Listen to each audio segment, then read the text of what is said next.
वेदानि शास्त्रेषु परं प्रधानं ध्यानस्य मूलं चिदात्मरूपं सर्वस्य देवस्य ओंकार शब्दं प्रणमामि नित्यं जप राम नारायण राम राम नारायण राम राम नारायण राम। आलोकमय सर्वव्यापी शक्ति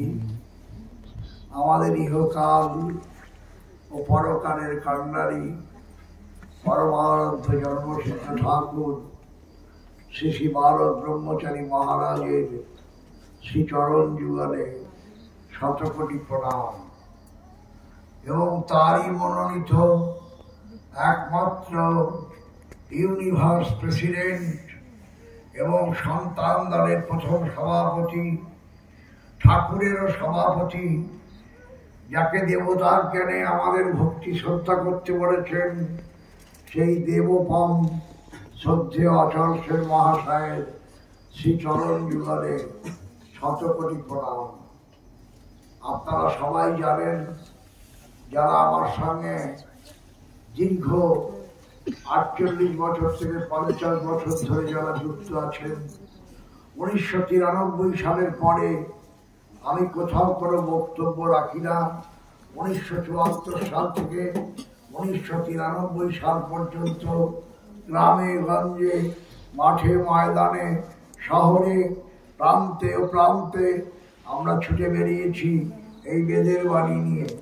১৯৯৩ সালের পরে পট পরিবর্তন হয়ে যাওয়ার পরে বহির্মুখী মনকে অন্তর্মুখী করে অন্তঃশরীরা ফল্গু ধারার মতন কিভাবে কাজ করতে হয় তার যে নিদর্শন, তার যে নমুনা, তার যে স্যাম্পল যা আমাদের ইউনিভার্স প্রেসিডেন্ট দিয়ে গেছেন, আপনারা প্রতিদিন আমাদের সমাজ মাধ্যম বর্তমান বিশেষ করে ফেসবুক, হোয়াটসঅ্যাপ এবং আপনার ইনস্টাগ্রাম, টুইটার, তারপর আপনার ইউটিউব, বিভিন্ন জায়গায় বিভিন্নভাবে বেদের কর্মীরা ঠাকুরের যে অরিজিনাল বাণী যা প্রচার করছেন, তারপরে আমার কোনো বক্তব্য রাখাকেই আমি আমার সম্পূর্ণ ধৃষ্টতা বলেই মনে করি।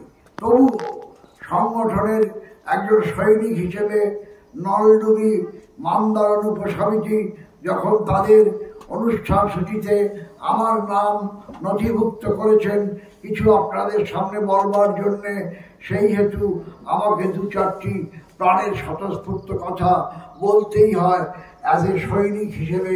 এবং ডিসিপ্লিনকে আমি খুব ভক্তি করি, শ্রদ্ধা করি এবং সেটা পালন করবার চেষ্টা করি। সেই ডিসিপ্লিন মেনটেন করবার জন্যে হয়তো সামান্য দু চারটে কথা আমি বলবো। প্রথম কথাই হচ্ছে শ্রী শ্রী ঠাকুরের সৃষ্ট এই সন্তান দল।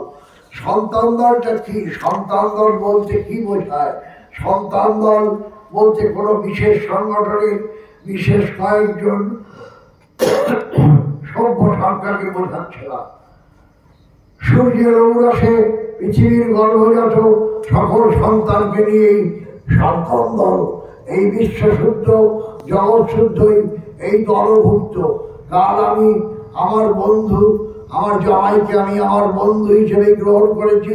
তাকে বলছিলাম যে কি বহিঃপ্রকৃতিতে কি অন্তঃপ্রকৃতিতে বিশ্বাসী সবাই প্রকৃতির স্বচ্ছ মুক্ত প্রাণবন্ত সন্তান এবং তারই মধুময় সুরের সঙ্গে আমরা সবাই যুক্ত হয়ে আছি। মানব জাতির এই সত্যানুভূতি লাভকে ত্বরান্বিত করাই সন্তান দলের একাগ্র কর্মসাধনা। এই প্রকৃতি হচ্ছে বেদ, প্রকৃতি হলো সত্য, সত্যবতীর পুত্র সত্যবত ব্যাসদেব। ব্যাস কথার অর্থ হলো ভাব। তিনি কোনো বিশেষ মুনি নন। প্রকৃতির প্রকৃত সত্যকে, প্রকৃতির প্রকৃত তথ্যকে নানাভাবে বোঝানোর জন্যে প্রকৃত সত্যকে বিভিন্ন ভাগে ভাগ করা হয়েছে। তার কোনোটাকে বলা হয়েছে ঋক, কোনোটাকে বলা হয়েছে সাম, কোনোটাকে বলা হয়েছে যজু, কোনটাকে বলা হয়েছে অথর্ব, কিন্তু ঠাকুর বলছেন এটা খণ্ডবেদ। আমি বলি অখণ্ড বেদের কথা। বেদ হয় ওঙ্কার, ওঙ্কার সমস্ত বেদ স্বরূপ। কারত্বয়ং বন্দম জীবগোপ্যম যোগীন্দ্র বাচ্চকিটাগতিত শরণ ব্রহ্ম হরি সামরের উপযুক্তম ওঙ্কার শব্দম প্রণমামি নিত্যম। এই ওঙ্কার থেকে এই বিশ্ব ব্রহ্মাণ্ডের সৃষ্টি। রাম নারায়ণ রাম, রাম ও নারায়ণ ও রাম ও এই রাম নারায়ণ নামের মিষ্ট সুরের মিষ্ট কটিয়ে সৃষ্টির প্রারম্ভে সৃষ্টির আদি কেন্দ্রবিন্দু এই ওঙ্কার, এই ওঙ্কারকে মিশিয়ে দেওয়া হয়েছে। এই রাম নারায়ণ নাম হল সন্তানদের শ্রেষ্ঠ হাতিয়ার। বেদ, বীজ শব্দ থেকে উৎপত্তি। ব্যক্তিত্বে সাম্যবাদ আমার কি? এটা কি খায় না এটা মাথায় দেয়? বীজ ধাতু থেকে এর উৎপত্তি, যার অর্থ জানা। বেদ হচ্ছে এমন একটি যন্ত্র যার মধ্যে দিয়ে তাকালে জগতের সত্য স্বরূপকে জানা যায়। প্রকৃতি হলো সত্য, সেই সত্যবতীর পুত্র সত্য প্রতিষ্ঠার জন্য করলেন বেদের বিভাগ। নাম ছিল তার ব্যাসদেব। ব্যাস কথার অর্থ হলো ভাগ। ব্যাসদেব কোনো বিশেষ মুনি নন। প্রকৃতির প্রকৃত সত্যকে, প্রকৃতির প্রকৃত তথ্যকে আমাদের অধিগত করবার জন্য এই যে চোখের সামনে আমাদের যে বেদ রয়েছে, আকাশ, আলো, জল, মাটি, বাতাস, ক্ষিতি, আপ, তেজ, মরুদ, বোম। আকাশ কখনো বলে না তুমি হিন্দু, তুমি মুসলমান, তুমি বৌদ্ধ, তুমি খ্রিস্টান।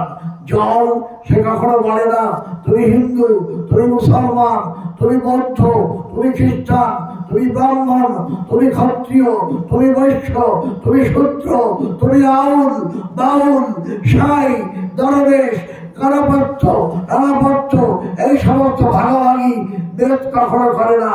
বাতাস বয়ে চলে যায়। হিন্দুরা যাবে মন্দিরে বসে বন্দনা গান গায়, বিদ্যুৎকে পৌঁছায় তাহা আল্লাহর দরজায়। মুসলিম গানে মসজিদে বসে যার প্রবাদাত করে, খ্রিস্টান জাতি গির্জায় করে, তন্ময় হয়ে সারে। এই বাতাস সে কখনো বলে না তুমি হিন্দু, তুমি মুসলমান, তুমি বৌদ্ধ, তুমি খ্রিস্টান। তাই এই আকাশ, আলো, জল, মাটি, বাতাসেই তৈরি আমাদের এই দেহ, এই মন। এই দেহ মনকে আমরা যারা উপস্থিত হয়েছি আজকে, তারা দিকে দিকে একটা কথাই বলবো, হিন্দু ধর্ম, মুসলমান ধর্ম, খ্রিস্টান ধর্ম বলে আলাদা কিছু নেই। সবার সব ধর্ম সমন্বয়ে, সবার সব ধর্ম সমন্বয়ে যে ধর্ম, সেটাই হলো আসল ধর্ম, জীব ধর্ম। মঠ, মন্দির, মসজিদ, গির্জায় ঘুরে থেকো না, কোনদিন অমৃতের সন্ধান পাবে না। খুঁজে দেখো হৃদয়ের মধ্যেই তোমার ঈশ্বর, পরমেশ্বর। তুমি তোমার সংসার, তোমার সমাজ, তোমার অফিস, তোমার স্কুল, তোমার কলেজ, হাটে, মাঠে, বাজারে, ঘাটে যখনই যাবে, তুমি মানুষকে এই বেদের চেতনা, এই বিশুদ্ধ চেতনা, এই ফিল্টার ওয়াটার, এই চেতনায় জাগ্রত করবে। এটাই হচ্ছে বেদের মহান কাজ এবং মহৎ কাজ। আর বেশি কথা বলে আমি সময় নষ্ট করতে চাই না। আজকের এই অনুষ্ঠানের যারা আয়োজন করেছেন ঘরোয়াভাবে, অত্যন্ত সুপরিকল্পিতভাবে, সুসংগঠিতভাবে, তাদের আমি অন্তরের অন্তঃস্থল থেকে আমার ধন্যবাদ, আমার রাম নারায়ণ নাম বৈদিক সম্ভাষণ জানাই। সর্বশেষ আমার যে বোনটি রবীন্দ্রসঙ্গীত গাইল, তাকে স্মরণ করেই বলি, যতবার আরো জ্বালাতে যাই নিভে যায় বারে বারে, আমার জীবনে তোমার আসন গভীর অন্ধকারে। যে লতাটি আছে শুকায়েছে মূল, কুড়ি ধরে শুধু নাই ফোটে ফুল। আমার জীবনে তব সেবা চাই বেদনার উপহারে। আসো তোমা সৎকামায়, তম সমাজতির কামায়, মৃত্যুম অমৃতঙ্গমায়। হে ঠাকুর, হে প্রেসিডেন্ট, আমায় অসৎ থেকে সতে, অন্ধকার থেকে আলোতে, মৃত থেকে অমৃত লোকে নিয়ে চলো, অমৃত লোকে নিয়ে চলো, অমৃত লোকে নিয়ে চলো। রাম নারায়ণ রাম, রাম নারায়ণ রাম, রাম নারায়ণ রাম।